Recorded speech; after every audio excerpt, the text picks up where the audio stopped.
नमस्कार दोस्तों ईपीएफओ में नए नियम में 4 बड़े बदलाव हुए हैं। ईपीएस 95 पेंशन को लेकर बड़ी खुशखबरी है। चलिए दोस्तों वीडियो शुरू करते हैं, आप लोगों को विस्तार से बताते हैं पेंशन न्यूनतम समाचार क्या है। ईपीएस 95 ईपीएफओ के 4 नियम जो लागू किए गए हैं। ईपीएस 95 पेंशन में कटौती। चलिए दोस्तों वीडियो शुरू कर लेते हैं।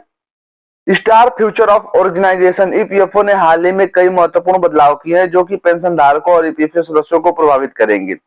इन बदलावों का उद्देश्य है पेंशन प्रणाली को और अधिक कुशल, लचीले और उपयोगकर्ता अनुकूल बनाना। नए पेंशन भुगतान प्रणाली में सेंट्रल सरलीकृत पेंशन पोस्ट कार्ड प्रक्रिया और ईपीएस 95 पेंशन में बढ़ोतरी शामिल है। इन कार्मिकों से लाखों पेंशन धारकों और ईपीएफ सदस्यों को जो है लाभ मिलने की उम्मीद है। विशेष रूप से ईपीएस 95 पेंशन धारकों के लिए न्यूनतम पेंशन वृद्धि की मांग लंबे समय से चली आ रही है। इस वीडियो में हम ईपीएफओ के द्वारा दिए गए प्रमुख बदलाव और उनके प्रभावों पर जो है विस्तार से चर्चा करेंगे। ईपीएफओ के नए नियम में एक नजर देख लेते हैं। दोस्तों यहाँ पे नियम मैंने बनाया हुआ है, यहाँ पे किसी भी बैंक शाखा में जो है पेंशन जाएगी। सरल एवं पीएफ पोस्ट कार्ड क्या है, ऑफलाइन लैंडस्केप सोलर पैनल की आवश्यकता नहीं पड़ेगी इसमें। ईपीएस 95 पेंशन वृद्धि, न्यूनतम पेंशन जो है 7,500 रुपए करने का जो है प्रस्ताव दिया गया है।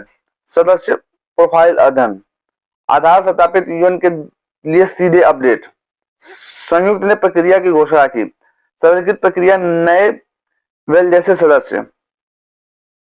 दोस्तों मैंने केंद्र की पेंशन भुगतान प्रणाली पे बहुत सारी वीडियो बनाई है जिसको सीपीएस भी कहते हैं। दोस्तों इसके ऊपर मैंने बहुत सारी वीडियो बताई, हालांकि इस वीडियो में भी जानकारी आप लोगों को शेयर कर ही देते हैं। ईपीएफओ ने 1 जनवरी 2025 से केंद्रीकृत पेंशन भुगतान प्रणाली लागू की है। यह एक महत्वपूर्ण बदलाव है जो पेंशन धारकों के लिए पेंशन प्राप्त करने की प्रक्रिया को बहुत ही आसान बना देगा।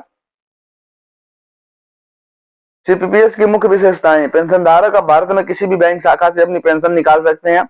National payments corporation of India के माध्यम से पेंशन भुगतान प्रणाली, बैंक या शाखा के अधिकतर क्षेत्र के कारण पीपीओ पोस्ट कार्ड की आवश्यकता नहीं है। नए बैंकों और सामानों का आईएफएससी कोड के साथ सिस्टम में जोड़ा जाएगा। पेंशन का उपयोग करने के लिए यूएन केवाईसी से लिंक कर सकते हैं। सीपीएस से पेंशन भुगतान प्रक्रिया शीघ्र ही त्रुटि मुक्त होगी। पेंशन धारकों को अपनी पेंशन प्राप्त करने के लिए किसी भी विशेष बैंक शाखा की अनुमति नहीं है। सरलीकृत पीएफ पोस्ट कार्ड प्रक्रिया, ईपीएफओ ने पीएफ खाता सूची प्रक्रिया को भी आसान बना दिया है। यह बदलाव उन सदस्यों के लिए बहुत उपयोगी है जो नौकरी कर पाते हैं। कई पीएफ सूची प्रक्रिया की मुख्य बातें, पूर्व या वर्तमान बुलेटिन के माध्यम से कुछ ऑनलाइन पोस्टल आवेदनों के लिए रूटीन की आवश्यकता नहीं है। 1 अक्टूबर 2017 के बाद सीधे यूएन के लिए लॉगिन करना आधार से लिंक कर सकते हैं। पुराने यूएन 1 अक्टूबर 2017 से पहले किसी भी सरलीकृत प्रक्रिया यदि नाम, जन्मतिथि और लिंग समान हो। इस नई प्रक्रिया से पीएफ अकाउंट को जल्दी से और आसानी बनाया जा सकेगा जिससे नौकरी करने वाले कर्मचारियों को बहुत ज्यादा फायदा होगा। ईपीएस 95 पेंशन में वृद्धि का प्रस्ताव, ईपीएस 95 पेंशन धारकों के लिए एक बड़ा अपडेट सामने निकल कर आ रहा है। सरकार न्यूनतम पेंशन को 1,000 से बढ़ाकर 7,000 रुपए प्रति माह करने पर विचार कर रही है। ईपीएस 95 पेंशन वृद्धि के मुख्य बिंदु, वर्तमान न्यूनतम पेंशन 1,000 रुपए प्रति माह 2014 से प्रस्तावित न्यूनतम पेंशन जो है 7,000 रुपए प्रति माह। पेंशन धारकों की अतिरिक्त मांगों, बेरोजगारी भत्ता, डीए में वृद्धि, पेंशन धारकों और उनके प्रेमियों के लिए निःशुल्क चिकित्सा उपचार। वित्त मंत्री कार्मिक ने पेंशन धारकों के वैलेट से मुकाबले की ओर दोस्तों उनके अवकाश पर सहानुभूति विचार करने का दिशा निर्देश दिया है। यदि यह प्रस्ताव पारित होता है तो इससे लाखों ईपीएस 95 पेंशन धारकों की आर्थिक स्थिति जो है सुधार होगा।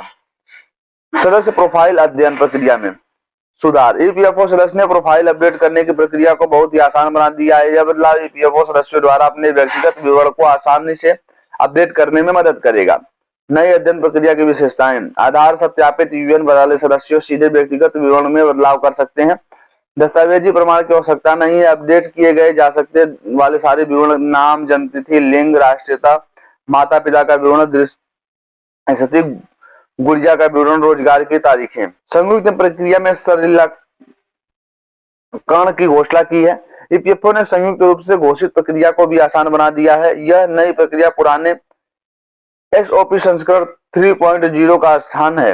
नई घोषणा संयुक्त प्रक्रिया की मुख्य बात है। सदस्यों का नया समूह, 1 अक्टूबर 2017 के बाद आधार पर आधारित यूएन से जुड़े सदस्यों की आईडी 2 दूसरा जो है 1 अक्टूबर 2017 से पहले जारी यूएन वाले सदस्यों की आईडी लिंक का नाम, जन्मतिथि और लिंक यूएन आईडी द्वारा जारी किया गया है।